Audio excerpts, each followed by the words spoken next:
Box on you, you coward. Let me a pint of sack.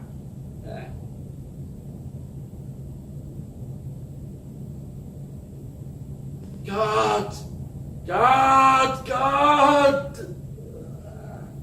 I am not ready.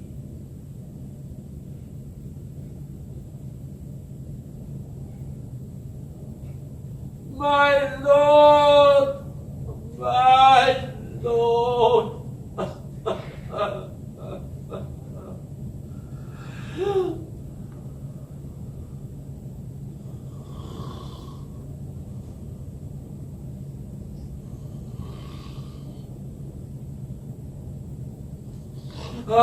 How now? How?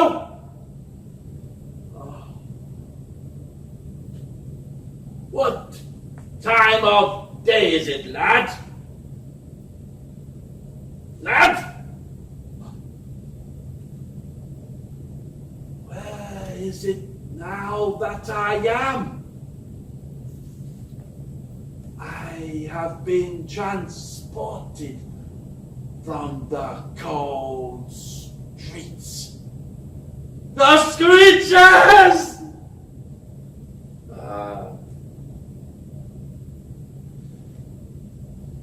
Ye gods!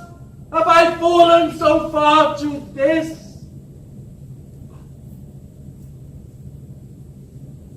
What is that noise? I am cold, and I do swear I hear the chimes of midnight.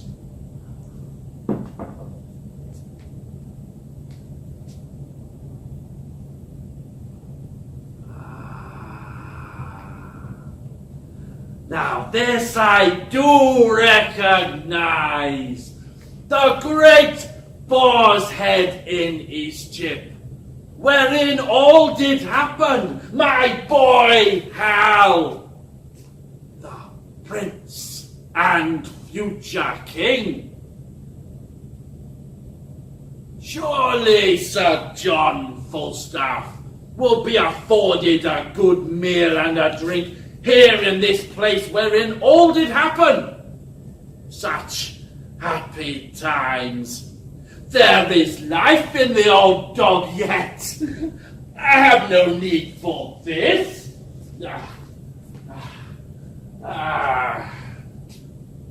Yes.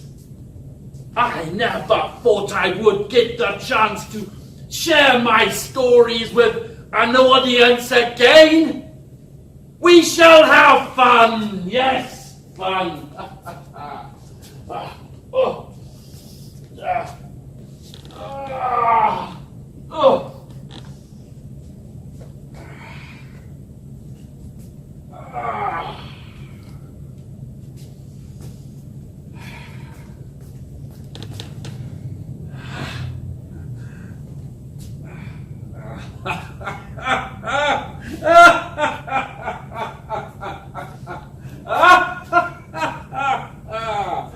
Oh, such times.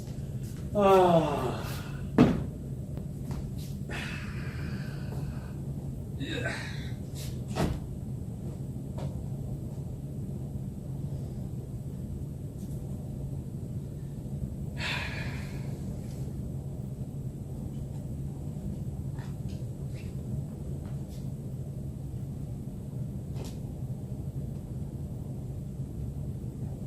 He is here.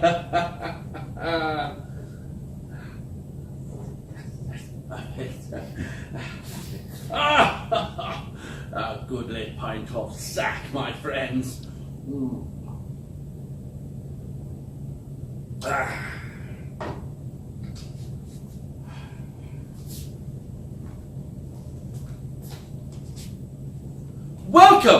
Welcome, indeed, thrice welcome even. 'Tis I, your own returning hero, Sir John Flastaff, here in the very flesh. A most hearty welcome to each of you. It is great to have you here, and what more a fitting place than the Boar's Head in Eastship, wherein all did happen. Such happy times. This is awkward. The very thing.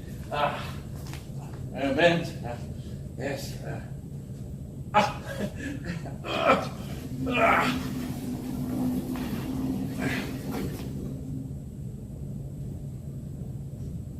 Falstaff's book. Tonight, if perchance I might be persuaded by the placing of a coin or two in that there receptacle, I will entertain you with the most bounteous deeds of my life. Sir John Flastaff, late of Henry IV, Part 1 and Part 2.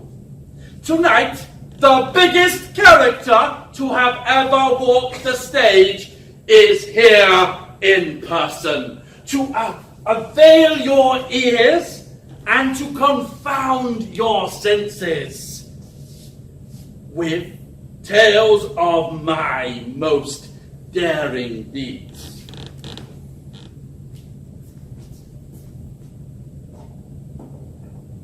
Not only that, but tonight I will part the curtain of secrecy between myself and one William Shakespeare.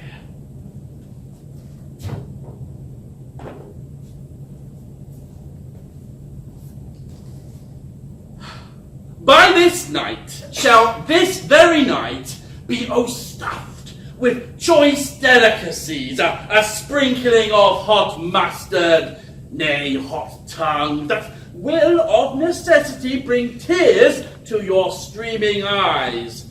For Jack will have his just deserts, and this very night, disgorge the bent-up spleen that has in here girdle lain, unleashed, unsatisfied. To you, dear audience, I must, as the honest Jack that I am, make most humble confession. Alas, you see before you, I am no actor. There, I have spoken it, the truth is out. For to confess the truth, I am merely the architect, nay, the builder, no, the scaffolding of that towering edifice of what could have been those two great plays written by Sir William Shakespeare. No, to one Will Kemp, actor supreme, fell that great honour, to bring my goodly girth to rampant life. For he was tasked to the bringing of my mere utterances to life. Every night under the vast canopy of the great Globe Theatre. Master Will Kemp, to you I commend myself. Unlike that other Will, that shit from Warwickshire, one Will Wagadagger, otherwise known as William Shakespeare. But to begin as evermore at the beginning. I, Sir John Flastaff, Knight Esquire, known throughout this blessed realm as a man of honour, of valour, of bravery. I could go on, but Lady Modesty does shake her head. Will, for your delectation this night, a menu present, both for me and for you, of my deeds. Tonight, I will present to you selected readings from the plays Henry IV, Part 1 and Part 2. By way of introduction, allow me a few small indulgences as I start these proceedings with a few choice words written about, well, me.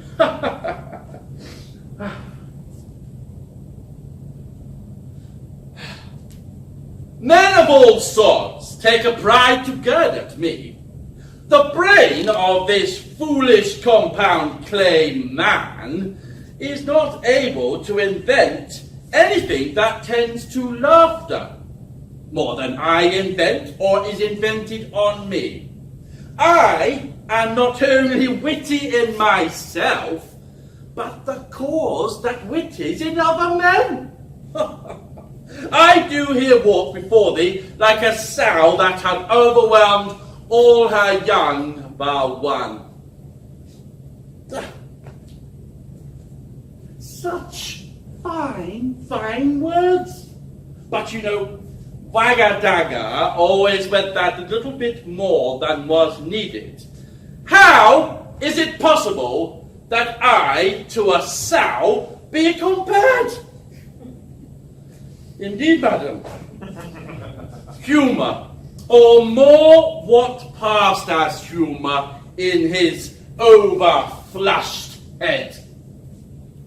And yet, I have to confess, in that humour, his art, lies my very soul. To return to business. There live not 3 good men unhanged in England, and one of them is fat and grows old. God help the while, a bad world I say, a plague of all cowards I say still. Poor Jack, poor honest old Jack, that I shall as a coward be thus sadly portrayed. Nay, a thing of ridicule, not of mirth, unleashed. Is there no virtue extant? I talk me of virtue. Why then I a rogue must be. For talking so by others I am deemed a wastrel. Yet these others do their knightly virtue drape on the tree of honour.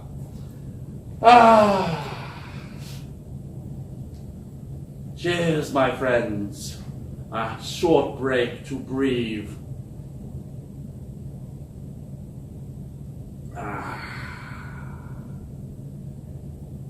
I suppose I better. Could be a long night otherwise. A plague of all cowards, still say I. If I am indeed deemed a coward, then let me to honest men's faces say that. For none can deny that I, Sir John Flastaff, do merit valour with the very best to be had in this very fair land. As sure can be, not one of you here will ever forget that most defining act of bravery, the great Battle of Gad's Hill. Do you remember it, my friends? I will refresh your memory, but thank you, sir. Yes, it's good. Here are my very words, told as 'twere in veritas of my part in that most defining moment of moments. Henry IV, Part 1, Act 2, Scene 2. Picture, sweet audience, my retelling of my part in that battle in front of Prince Hal himself and his attendant Toad Poins. Behind you, madam, I apologise. Over there, astride the open lap of a willing serving wench, is indeed the future King of England, in full majestic pomp. And there is Poins, the king of poisoned toads, a glass of flavoured water in his hands. You know that sort. To begin. I am a rogue if I were not at half sword with a dozen of them, 2 hours together. I have escaped by miracle. I am 8 times thrust through the doublets, 4 through the hose, my buckler cut through and through, my sword hacked like a handsaw. Ecce signum! I never dealt better since I was a man. All would not do. 16 at least, my lord, yes. All? I know not what you call all, but if I fought not with 50 of them, I am a bunch of radish. If there were not 2 or 3 and 50 upon poor old Jack, then I am no 2-legged creature. Nay, that is past praying for. I have peppered 2 of them. 2, I am sure, I have paid 2 rogues in buckram suits. I tell thee what, Hal, if I tell thee a lie, spit in my face and call me horse. Thou knowest my old ward, here I lay, and thus I bore my point. 4 rogues in buckram let drive at me. 4, Hal, I told thee 4. These 4 came all affront, and mainly thrust at me. I made me no more ado, but took all of their 7 points in me thus. 7 by these hilts, or I am a villain else. Dost thou hear me, Hal? Do so, for it is worth the listening to. These 9 in buckram that I told thee of, their points being now broken, began to give me ground. But I followed me close, came in foot and hand, and with a fort 7 of the 11 I paid. But as the devil would have it, 3 misbegotten knaves in Kendall Green came at my back, and let drive at me. For it was so dark, Hal, that thou could not see thy hand. What? Art thou mad? Art thou mad? Is not the truth the truth?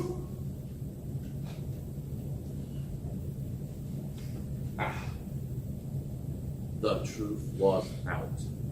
I had been put upon by my so-called friends Hal and his co-conspirator Poins in Kendall Green suits.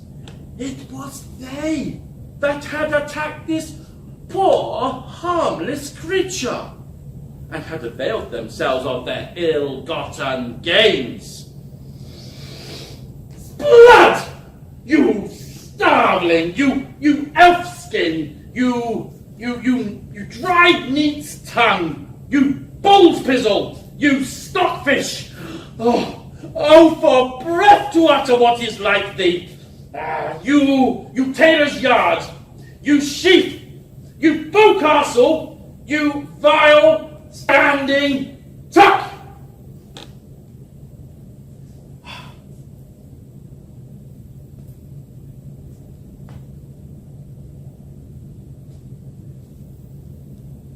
By the Lord, I knew ye as well as he that made ye.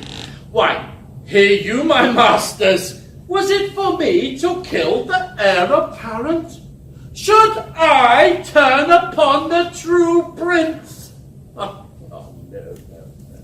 But by the Lord, lads, I am glad you have the money.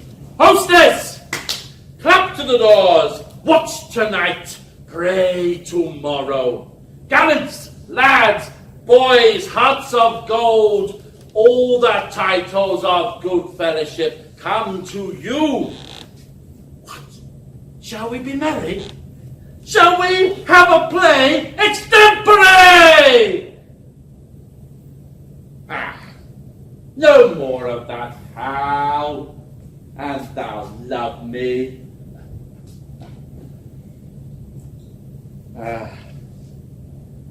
No more of that, Hal, and thou lovest me,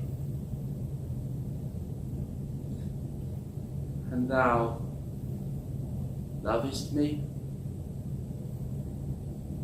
Would indeed that you had, for if ever truth be told, you never did. More's the pity. But, as they say, that is life. Ever was it thus, and thus evermore shall it be so. Imagine, if you will, the setting. A lively and robustious pub, full of people in good cheer. In fact, you are in that very place. The Boar's Head Inn is ship.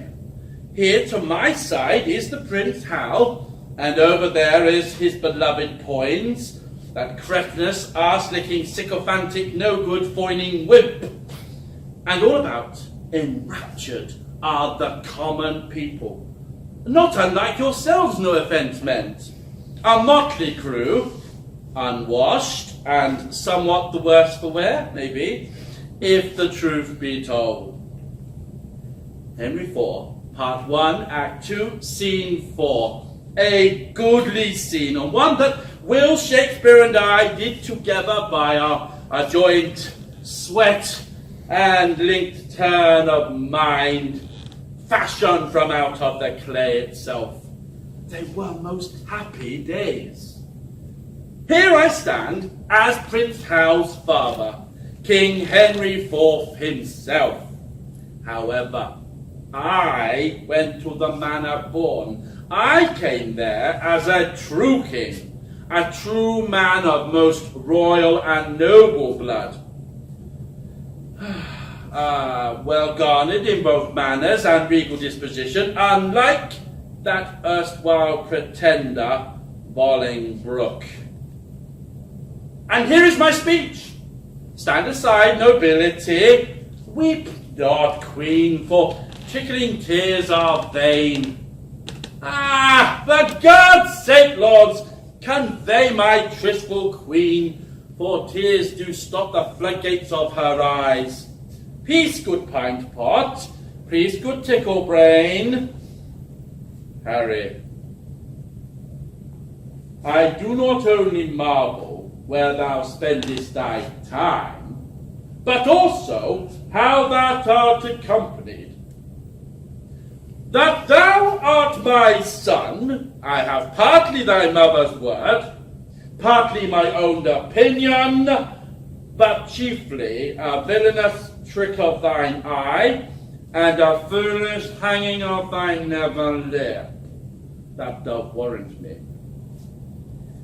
If then thou be son to me, here lies the point. Why, being son to me, art thou so pointed at? Shall the blessed Son of Heaven prove a miser and eat blackberries? A question not to be asked. Shall the Son of England prove a thief and take purses?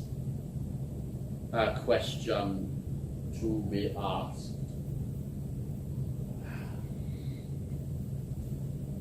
Even now, as I speak these words, their real truth does so turn and bite at my very innards. For how there was most surely not only a taker of others' purses, but it does break my heart to say such words, so too was my lad Will Shakeshaft.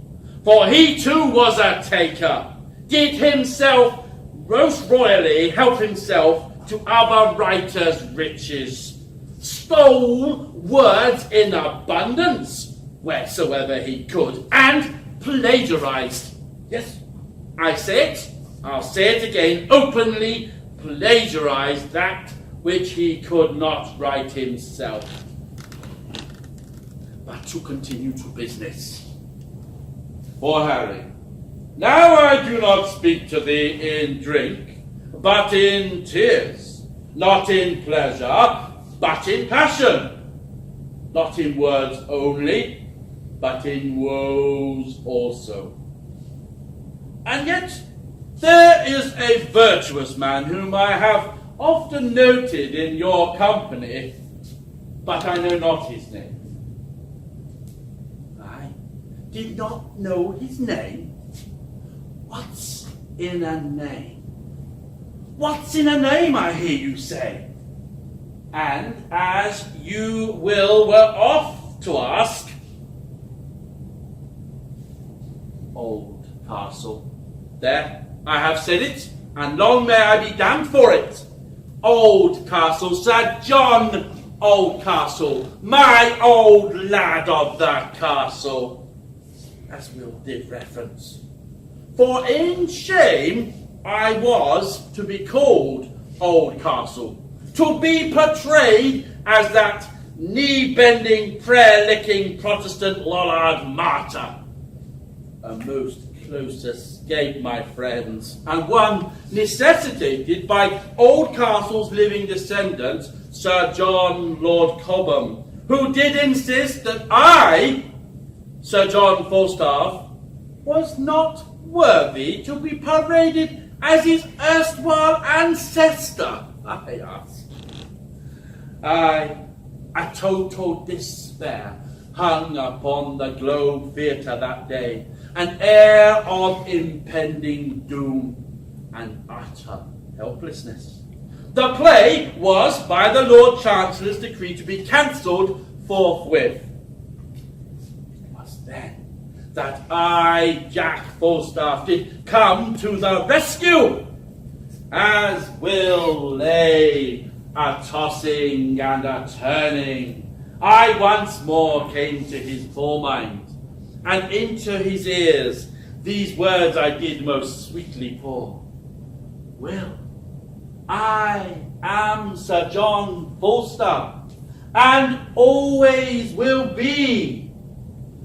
Cast away henceforth that Lollard Oldcastle henceforth from thy thoughts. Ha ha ha ha! How like a newborn babe Will did kick and gurgle, unfettered, unreplied. In that moment, we two became as one. Two stars, their fortunes linked together for all times. A match made in heaven. Ah, blissful happy day. Ah.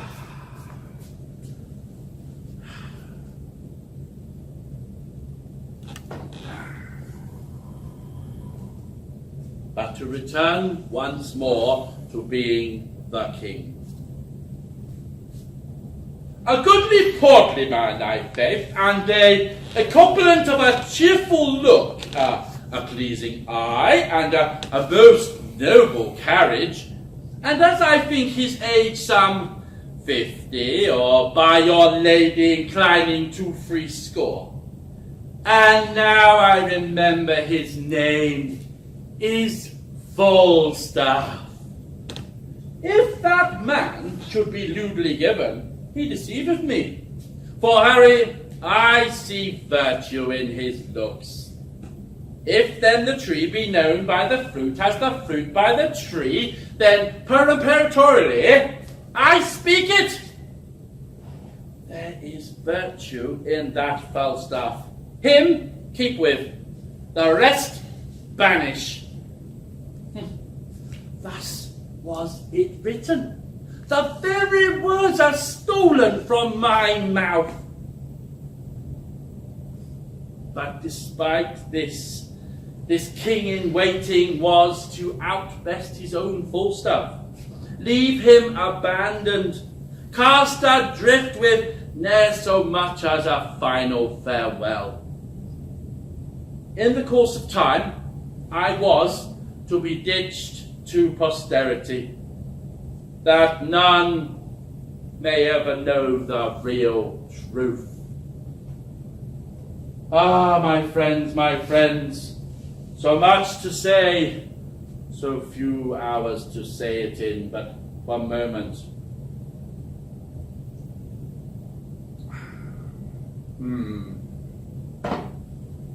We will carry on. I have here the very evidence of how in due time I was to be banished. Irrefutable evidence, unchallengeable evidence, unsupportable evidence, but damning evidence. And of what, nay, who do I rant on? Why, none other than that despicable charlatan, Will Waggadagga Shakespeare. For he did, with not so much as a by your leave, tear to shreds my erstwhile reputation. Poor old Jack, poor innocent old Jack. And yet it did seem to me we were two linked peas in a pod. He and I, together, we did light up all before us. Two sides of a king's coin. Witness the very first words Will and I together conjoined, as I did first speak them to the young prince.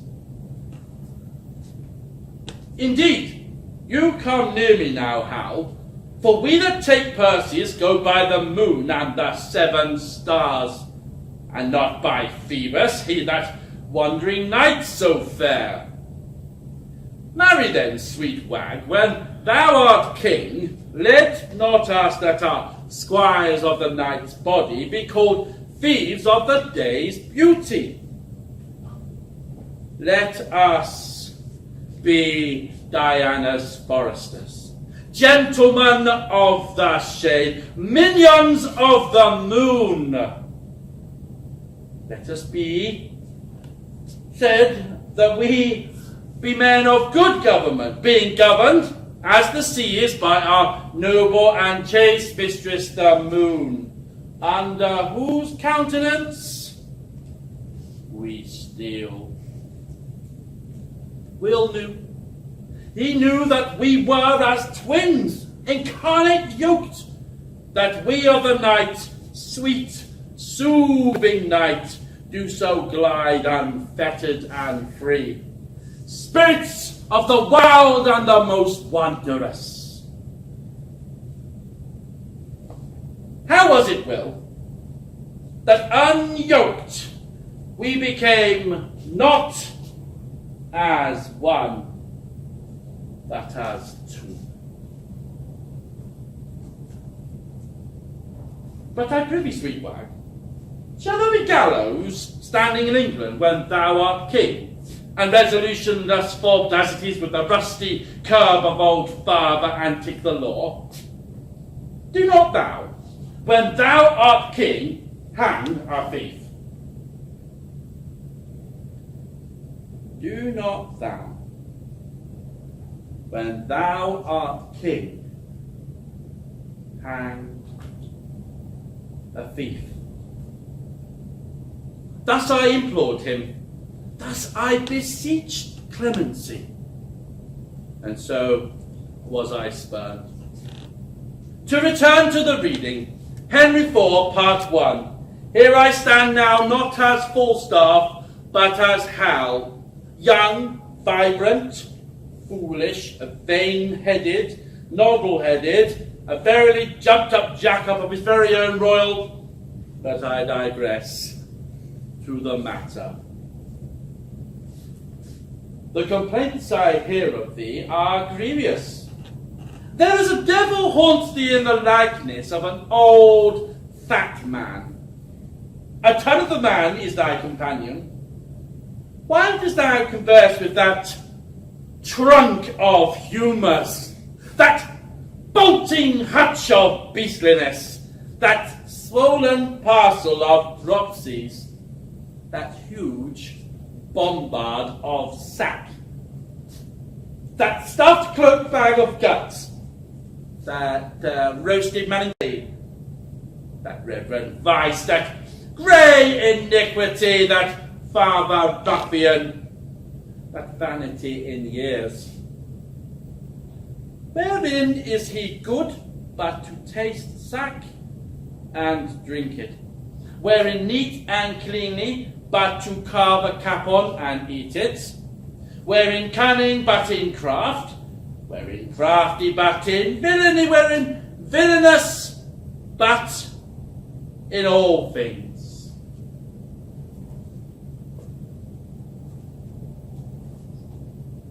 Wherein worthy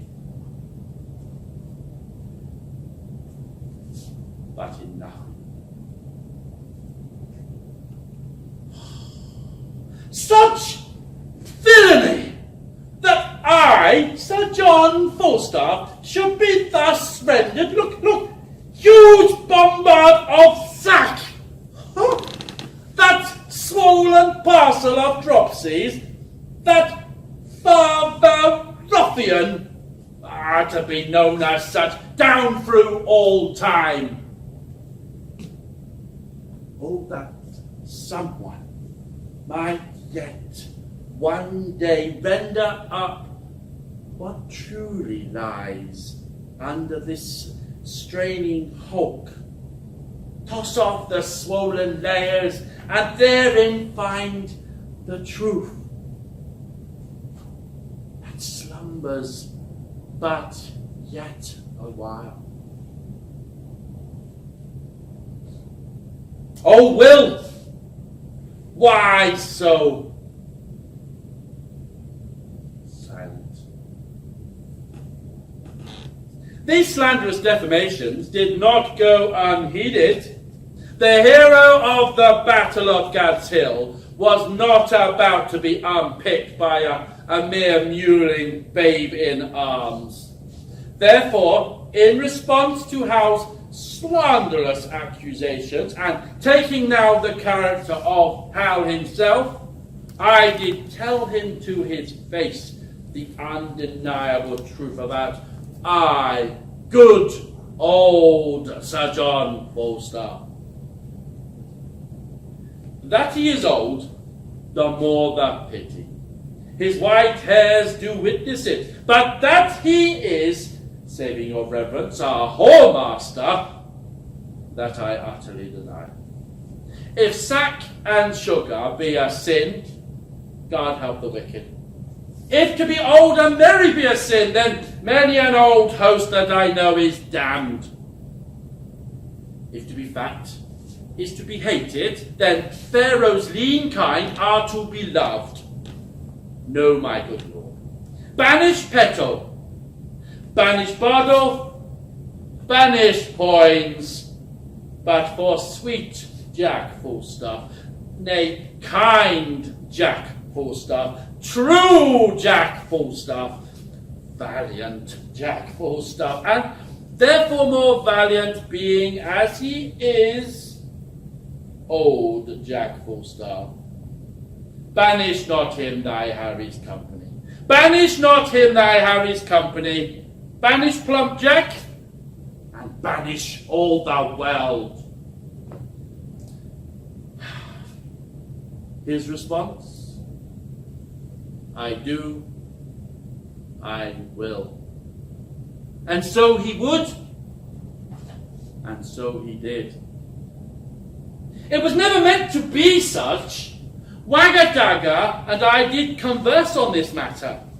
Well, my boy, when thou do write the second part of Henry IV, how will it so manifest? No doubt I will be just like Hal, newly repentant and ready to assume the powers invested in me, so that all that would double marvel at the most wondrous transformation.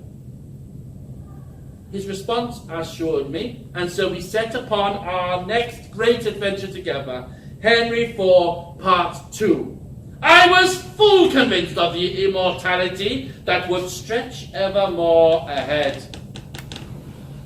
Alas, it was not to be. To the conclusion of that very play, back to London, Hal's coronation, the adoring crowds thronging the street. This was to be my crowning moment. My Prince Hal, the newly crowned King Henry V. Together, we would bring prosperity and commonwealth to all and sundry.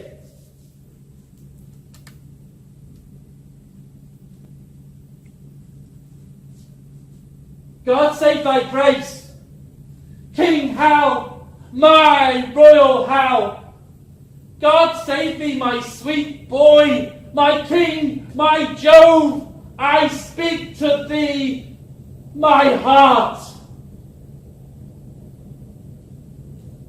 All about the eyes were to my resplendent figure, on my knees before the paraded king. The king duly stopped his carriage and stood there, his eyes fixed, fast, and resolute.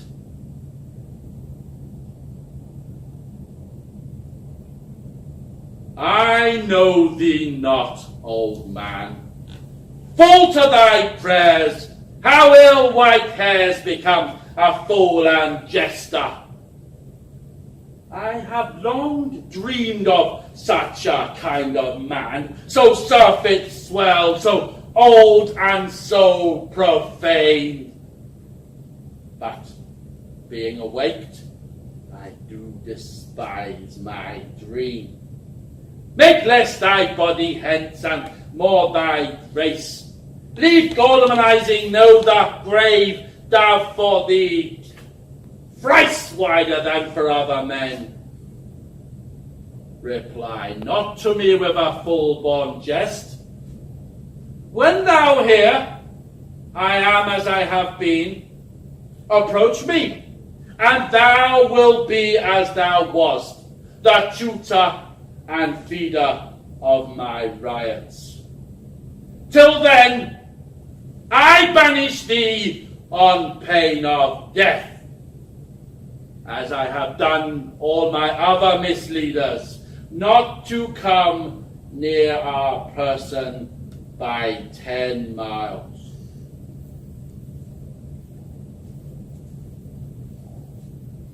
Set on.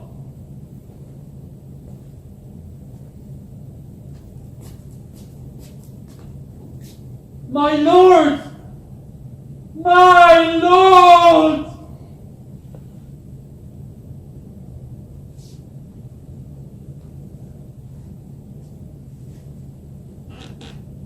And those were the last words I ever spoke. The last words Will Shakespeare ever wrote for me. My lord, my lord. For you promised me, Will, promised me full faithfully, that we two would continue our japes afoot in that play you were about to write, Henry V. And you did promise as such, Will, in that very closing speech of Henry IV, Part 2. I will read it for the audience. One word more, I beseech you. If you be not too much cloyed with fat meat, our humble author will continue the story with Sir John in it.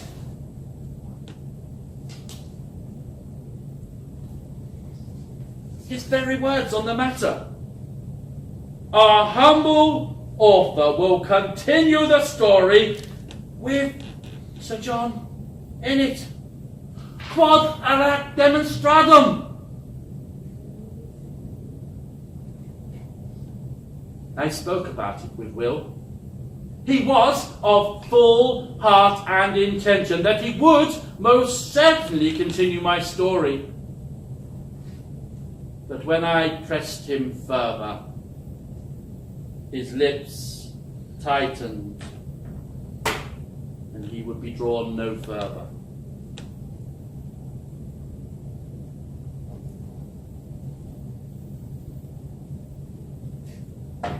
Instead, it was I that Will hijacked.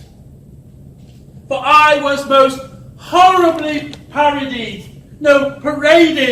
in that most vilest and monstrosity of creations, the Merry Wives of Windsor.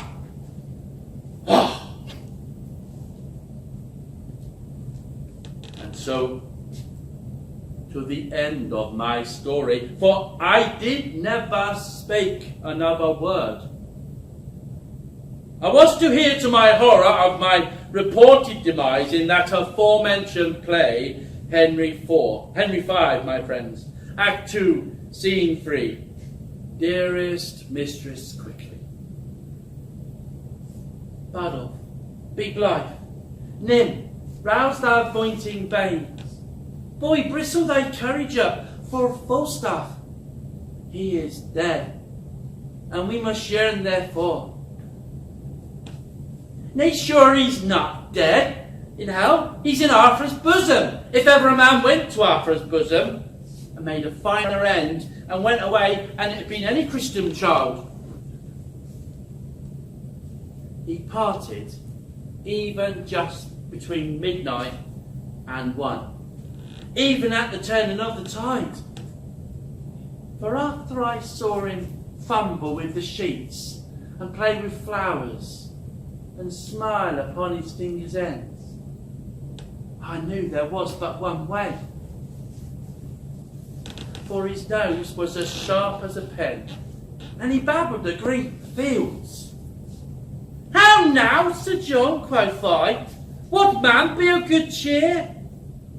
So he cried out, God! God! God! 3 or 4 times. Now I, to comfort him, bid him should not think of God. I hope there was no need to trouble himself with any such thoughts yet. So he bade me lay more clothes on his feet. I put my hand under the covers. They were as cold as any stone. I moved up to his knees, and they were as cold as any stone. Upward and upward, and all was as cold as any stone.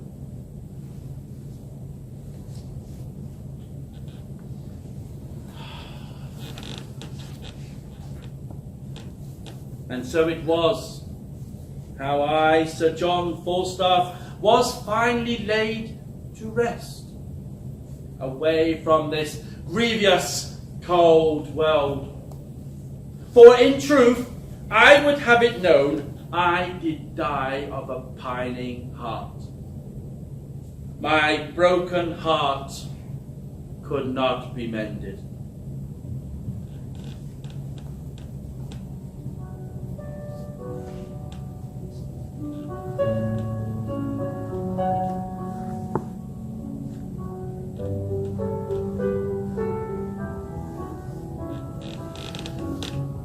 For we that take purses go by the moon and the 7 stars, and not by Phoebus, he that wandering night so fair.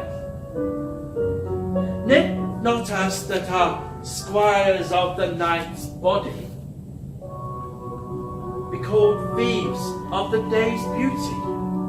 Let us be Diana's foresters, gentlemen of the shade, minions of the moon, and let men say we be men of good government, being governed as the sea is by our noble and chaste mistress, the moon.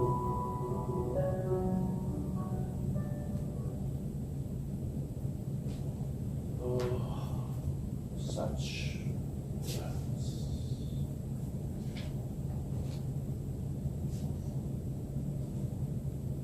I am cold now, and now I do hear the chimes at midnight. God is feeling. God is life. God is all unrest.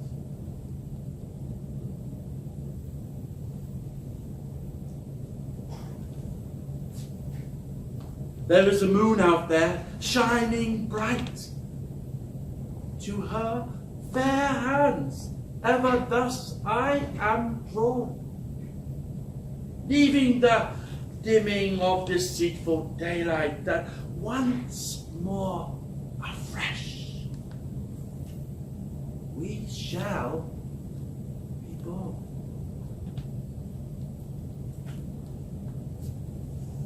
The wheels in time, they do turn round and round. They slowly go. Let me go. Let me go. The wheels in time, they do turn round and round. They slowly go. Let me go.